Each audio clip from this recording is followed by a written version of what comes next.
蒙拉乌尼拉，卡加乌拉，不路白考考，啥路讲不卡一一几种嘛呗喏。给，路尼里个设计来呀。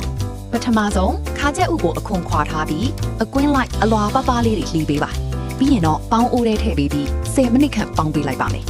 帮比多嘢，地地恰恰里年年အောင်ဖိချေပေးပါဆက်လက်ပြီးကောင်းရင်းမုံနှစ်စုံထဲကလက်မှာကပ်မနေတော့တဲ့အထိနေပေးပါနော်မုံနှစ်ကိုအတုံးအသေးလေးတုံးယူပါလက်ဖွားထဲထည့်ပြီးအလုံးလေးတွေလုံးပေးပါ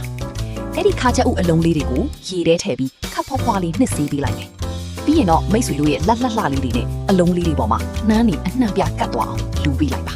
စီအပူချိန်အလဲအလက်လောက်ရောက်ပြီဆိုခါချက်ဥအလုံးလေးတွေထည့်လိုက်ပါအိုးထဲထည့်ပြီးချင်းမှာဘာနဲ့မှသွားမမွေပါနဲ့အောင်နော်မီးအလဲအလက်နဲ့အေးအေးဆေးဆေးကြော်ပေးပါအလုံးလေးတွေရွှေဝါရောင်တန်းပြီးကျွတ်လာပြီဆိုရင်စိတ်ယူလိုက်ပါတဲအိုးထဲမှာစီအနှဲငယ်ချန်ထားပြီးမိမိနဲ့တက်ရချိုးချင်းဆော့ချီတွေကိုလောင်းထည့်လိုက်ပါမီးပြင်းပြင်းနဲ့ဆော့ချီပြစ်လာတဲ့အထိချိုးပေးပါဆော့ချ်တွေပြစ်လာရင်ကြော်ထားတဲ့အလုံးလေးတွေကိုထည့်လိုက်ပါအမြန်လေးသမအောင်ဝှေပေးပြီးရင်အိုးထဲကဆယ်လို့ရပါပြီအခုတော့ညူးညံ့ဆေးပိုင်ပြီးဝှေးကြိုင်နေတဲ့ခါချက်ဥလုံးကြော်လေးတစ်ပွဲအောင်မြင်စွာပြီးဆုံးသွားပါပြီလူကြီးရောကလေးပါအားလုံးကြိုက်ကြမှာပါ